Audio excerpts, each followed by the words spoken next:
राधे राधे प्रिय साथियों, आप सभी लोग जानते हैं कि शारदीय नवरात्रि में इस पर बहुत बड़ा महासंयोग बना है और इस बार यह नवरात्रि पूरे 10 दिनों की है। तो इस बार शारदीय नवरात्रि की अष्टमी और नवमी तिथि कब रहेगी, हमको अपने व्रत का पारण कब करना है, कन्या पूजन कब करना है और कन्या पूजन कैसे करना है, सारी अद्भुत जानकारी आपको इस वीडियो में मिलेगी। प्रिय साथियों, वैसे तो नवरात्रि के पूरे 9 या 10 दिन बहुत अलग होते हैं और अपने में विशेष होते हैं, पर नवरात्रि में जो अष्टमी और नवमी तिथि होती है उसका बहुत ही बड़ा विशेष महत्व माना जाता है, क्योंकि दुर्गा अष्टमी के दिन कई लोगों के घर में अष्टमी की पूजा होती है और कुछ लोगों के घर में दुर्गा नवमी के दिन नवमी की पूजा होती है। इसलिए लोगों के मन में ये प्रश्न है कि इस बार शारदीय नवरात्रि में अष्टमी नवमी किस दिन पड़ रही है और हमें इसका व्रत कब रखना है और कन्या पूजन कब करना है। देखिए महाराज, इस बार नवरात्रि में दुर्गा अष्टमी की तिथि 29 सितंबर को शाम 4:31 से शुरू होगी और तिथि का समापन 30 सितंबर को शाम 6:06 पर होगा। उदया तिथि के अनुसार दुर्गा अष्टमी इस बार 30 सितंबर 2025 के दिन मानी जाएगी और इसी दिन अष्टमी की पूजा होगी और कन्या पूजन भी आप लोग करेंगे।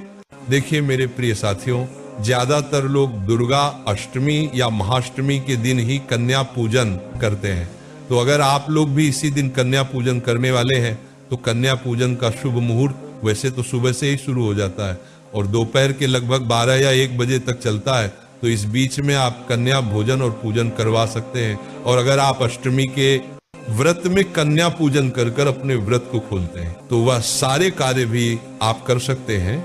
तो महाराज, जब हम बात करते हैं नवमी तिथि कब है और इसका व्रत कब रखा जाएगा और इस दिन कन्या पूजन कब करना है, तो देखिए मेरे प्रिय साथियों, नवरात्रि में नवमी तिथि की शुरुआत 30 सितंबर को शाम 6:07 से होगी और इसका समापन अगले दिन 1 अक्टूबर की रात 7:01 पर होगा। उदया तिथि के अनुसार नवमी तिथि 1 अक्टूबर 2025 के दिन ही मानी जाएगी और इसी दिन आप सुबह से लेकर दोपहर के 12 या 1 बजे के बीच में कन्या भोजन करवा सकते हैं। और महाराज, कन्या भोजन करवाने के लिए आप अष्टमी को या नवमी को जब भी कन्या भोजन करवा सकते हैं। पूजन करें तो आप इस दिन सुबह जल्दी उठ जाए, स्नान कर ले और भगवानों को स्नान कर दे और पूजन कर ले और कन्याओं को भोजन कराने के लिए तैयारी शुरू कर दें। उसके बाद 9 कन्या और एक छोट लड़के को एक बार बुलावा देकर आए, वापस आकर अपने पूजन की तैयारी में लग जाए।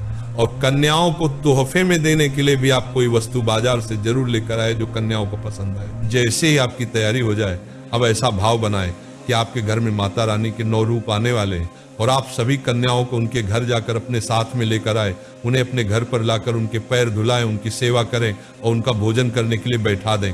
उन्हें आराम से भोजन करने दें। भोजन करने के बाद उन्हें कुछ समय खेलने दें और आखिर में जब वह थक जाए उसके बाद आप उन सभी की पूजन करें, उनके पैरों में माहौर लगाए, उनको तिलक करें, उनको कुछ पैसे दें और जो भी तोहफा आप लेकर आए हैं वह सभी कन्याओं को दे दें।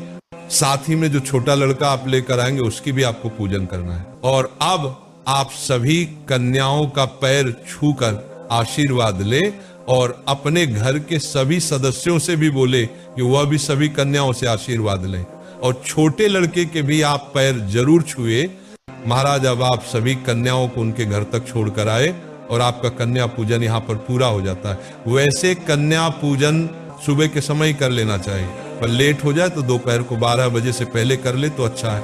और मेरे प्रिय साथियों, इस बार विजयदशमी 2 अक्टूबर 2025 के दिन रहेगी, जिस दिन सभी लोग अपने व्रत का पारण करते हैं, यानी अपने नवरात्रि के दिन के व्रत को खोलते हैं। बाकी कुछ लोग अष्टमी के दिन भी व्रत को खोलते हैं।